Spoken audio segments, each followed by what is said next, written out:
Hello folks, it's Bo back with another guide. I'm going to talk to you today about how to find anything you're looking for in New World. Can't find a boar? Sick of hunting turkeys on that stupid town board quest? Maybe the petalcaps or rivercress stems have you frustrated. Well, this will make your life so much simpler. The first resource is newworld-map.com.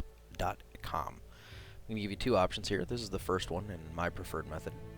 But basically it's got a zoomable map of a turnum with filters on the left hand side that you can change. I'd recommend always having the region on so you kind of get an idea of where things are. You can also add things like cities and expeditions if you want, but for the purpose of this guide we'll leave it at that. It's important to note that many of the flowers in a turnum are actually listed under their associated essences, so for example if you're looking for rivercress it's going to be under water, or if you're looking for life bloom it's going to be under life. So keep that in mind when you're trying to narrow your things down.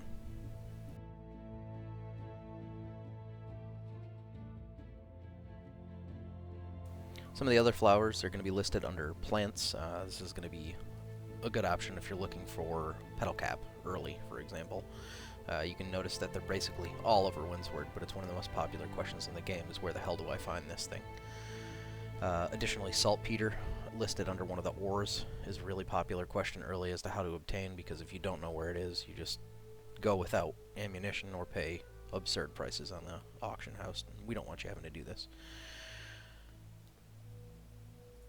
This resource really shines though with creating farming routes, so put together a compounded list of what you want to farm while you're out. Maybe you want to go on a run that's going to get you rivercress, iron, petalcap, and life bloom while you're out. So you tick all of these on the map and the options, and then kind of zoom in and out of the map where you see the density is a lot higher, and you can kind of get yourself ideas like, hey, this is a pretty good farming route for this. All I got to do is run in this path, and I'll be able to acquire everything I'm looking for while I'm out.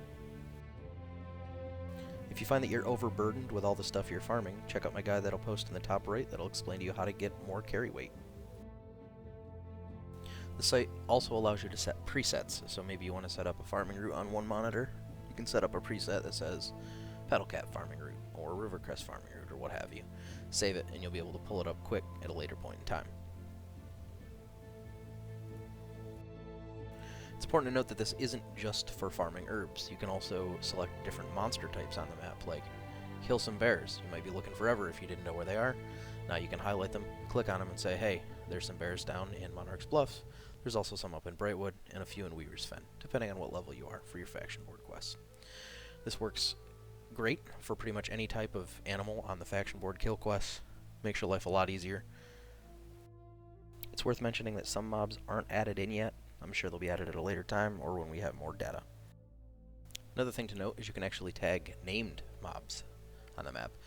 These mobs usually have higher than average loot and sometimes have a chest that's linked and associated with them that once you kill them, you'll be able to loot. It's also hypothesized that it might be tied to some achievements in game, but they haven't been implemented yet, so I can't say for sure. And last thing before we go over to the second resource is that this one actually has a search bar that's dynamic, meaning it flows as you go to change. So you can type in part of or all of what you're looking for, check the box, and it'll pop it up on the map. Makes life a lot easier than going through all the individual menus. The second resource, just so you guys have options if you want to use them, is mapgenie.io/New World Maps Eternum. The links for both of these will be in the comment section of the video so you can access them easily. The thing I do like about this one is it also provides dungeon maps if you're so inclined, which might help you find some of the more hidden objects, for example the chest that's underwater in the first dungeon, so on and so forth. Similar to the other map, it's pretty close to the same. It by default has borders on, which I like, but a lot of the options to show what you're looking for aren't as user-friendly in my opinion. Still has a search feature, just like the other one, but it's not dynamic, so you have to actually type it in, press enter, and then select the item, which can be kind of a pain. The list is a little more fluid, where you can just scroll down and click on it. You don't have to go through menus, but I don't like this one as much because the search function isn't there. But again, this one does have the additional functionality of looking up dungeons and underground areas. Pretty much it for this guide. If you guys would like, down below drop some of the farming routes. Take screenshots. map out a farming route that you'd like me to either highlight once the game launches or take a look at and actually display to the folks. There's a lot of different neat areas that you can find here just by looking at the map that you can see in game work out a lot better where you find things. It's also important to note that all this data was gathered during the betas, so a lot of these nodes may change, they might be different locations, but for the most part they're pretty accurate and up to date. I did notice that the first resource I linked has some better up-to-date information as opposed to the second one, particularly when it comes to monsters, but I assume this stuff will update as time goes on. That's all for today's video. Good luck out there, and I hope to see you on the battlefield.